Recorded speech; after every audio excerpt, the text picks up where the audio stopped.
Hello, this is Justin Vaughn with MiraMed Global Services. Today's article is entitled, A Deluge of Data. Where Lies the Truth? Let's begin. Every day, hospital executives must sift through data they've received from governmental and clinical leaders and attempt to make wise choices based on such data.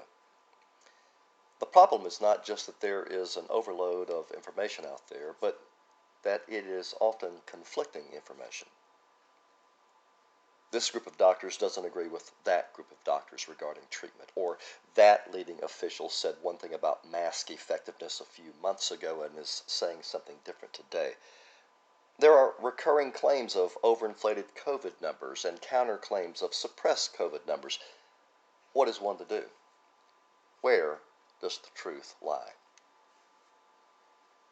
It should come as no surprise to mindful adults that some people have an agenda and will do anything to push that agenda, even if it means playing fast and loose with the truth. If you live long enough, you will see evidence of such propaganda, and it can be quite persuasive or repellent depending on your point of view. All we can do is give all sides in the debate an honest hearing, search out the most non-biased, fact-based evidence, and allow our common sense to do the rest. We should also be acutely aware of our own predispositions and biases, including political biases, and not allow them to interfere with sensible reasoning and sound judgment. With that in mind, we are providing below an assortment of COVID-related news that has recently been released from multiple outlets and that may be impactful for hospital decision makers. It will be up to the reader to determine the level of reliability of the source and the story. This first section is entitled, A Question of Immunity. A Question of Immunity. According to the New York Times, multiple studies are pointing to lasting immunity relative to the novel coronavirus, even in individuals who only experienced a mild infection. The studies, which have yet to be peer-reviewed, indicate that, quote, certain antibodies and immune cells appear to persist months after infections have resolved, end quote. That's according to one hospital industry analyst's review of the Times article. The problem is that for months we have seen story after story assuring us that several people who had clearly recovered from COVID-19 ultimately came down with it a second time. This would seem to raise questions about any new, quote, lasting immunity findings, end quote.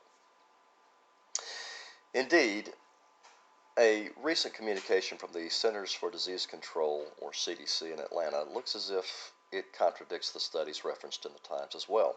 The CDC has provided an update to its isolation guidance recently, which originally held that those who test positive for COVID do not need quarantine or to get tested again for up to 3 months, as long as they do not develop symptoms again.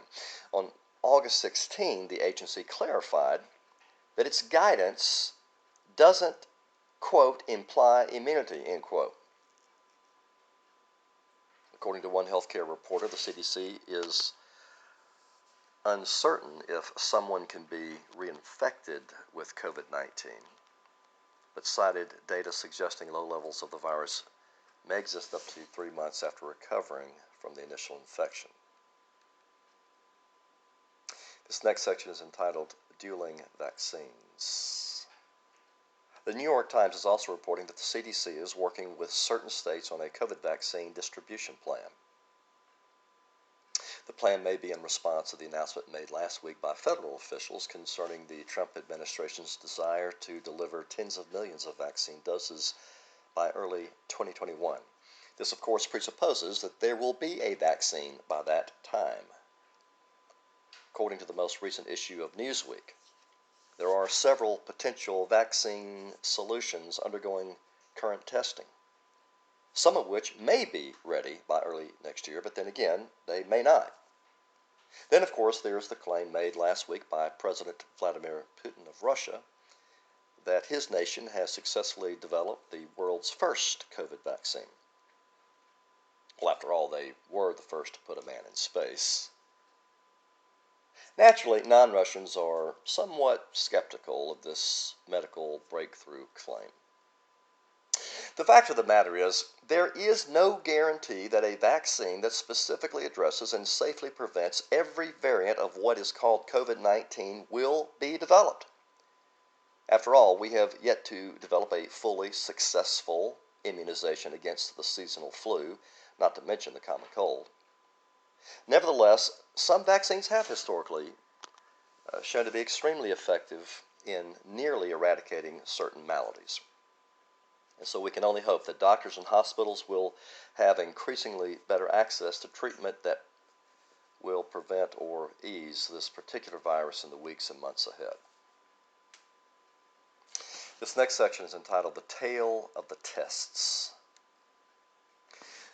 On August 15, the U.S. Food and Drug Administration issued an emergency use authorization for a COVID-19 saliva test that was developed by the Yale School of Public Health.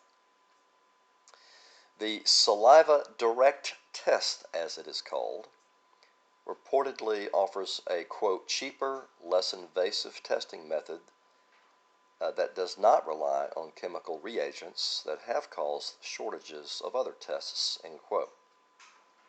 Now, at first glance, this would seem to be exciting news. However, we've all heard of various announcements and studies that have thrown COVID testing generally into question. Tainted CDC test kits, per the Washington Post.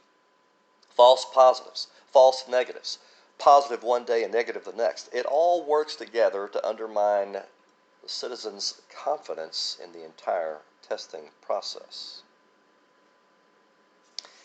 This last section is entitled Bringing It Home.